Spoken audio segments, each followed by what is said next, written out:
I want you to understand the word ibadah in Arabic, or ubudiyya, the masdar. It includes two things. If I translate them as one of those two things, it's incomplete. It's a limitation of English as opposed to classical Arabic. Classical Arabic combines many concepts at the same time. And so if we just look at a partial translation or partial meaning of the concept, there's confusion left in the mind. The two terms that completely or comprehensively cover all aspects of ibadah or ubudiyah are two things. Those are worship and slavery. They're two terms, worship and slavery. A lot of times we either take worship or we take slavery, but they're two separate things in English, but they're combined in Arabic into the word ibadah and ubudiyah. So when the messenger says, La a'budu ma ta'budun, it doesn't just mean I will not worship. Also, I will not be enslaved to. I will not become a slave of. Very briefly, I'll remind you of the difference between worship and slavery. When Maghrib happened, we worshipped Allah. When Isha comes up, we will worship Allah. But in between the prayers, what are we?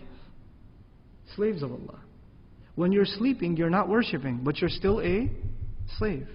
When you wake up, when you're driving to work, brushing your teeth, eating your breakfast, parking your car, even if you're not reciting Quran or you're not doing an act of worship, you are still what?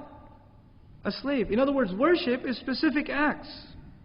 The act of fasting, the act of praying, the act of making hajj, the act of reciting Quran, the act of giving sadaqah. These are acts of worship. But a slave is a slave all the time, whether he does those acts or not. This concept is very powerful. It means we are to live according to how Allah wants us to live, not just in Jum'ah during the khutbah and when the salah is going on. We are enslaved to Allah in between the prayers too. حافظوا على الصلوات والصلاة الوسطى. And Salat al-Wusta, some commentary says it's between the prayers. Be connected to Allah too.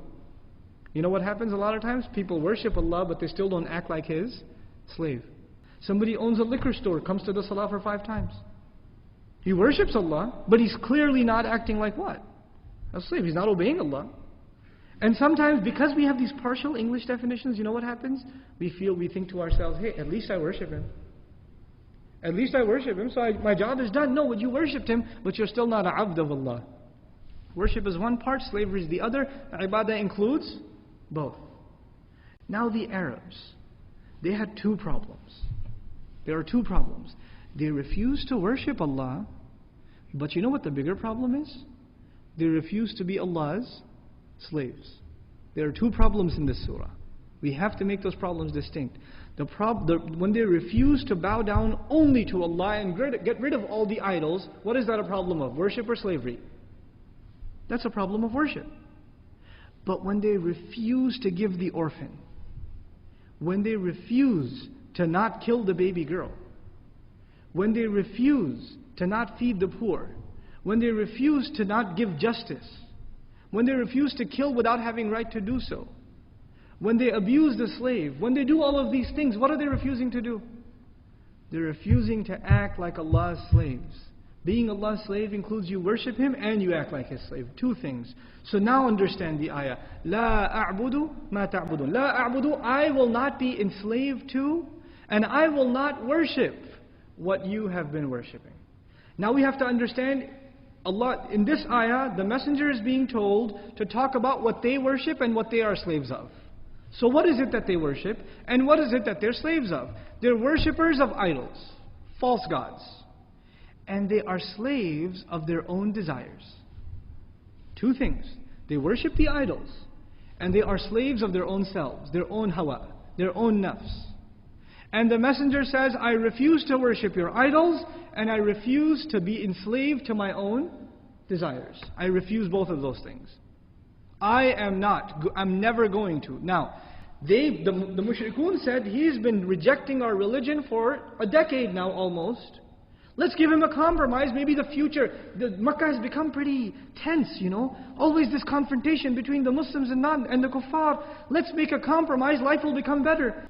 we're willing to accept your religion for a year, and you accept our religion the next year. And then we'll come back to yours this next year, and we'll all share, in other words, we all share Islam for a season, then we'll all share shirk for a season. And if we compromise, things will get better. There won't be any tension in Makkah anymore. So our future will be better. La a'budu, according to most grammarians, the la on the mudari' actually more than present illustrates the future. In other words, the messenger says, don't have your hopes up. I am not going to. It's never going to happen. I will never, if you're thinking the future is going to be softer on you, I will never worship, and I will refuse to be enslaved to whatever you worship and you are enslaved to.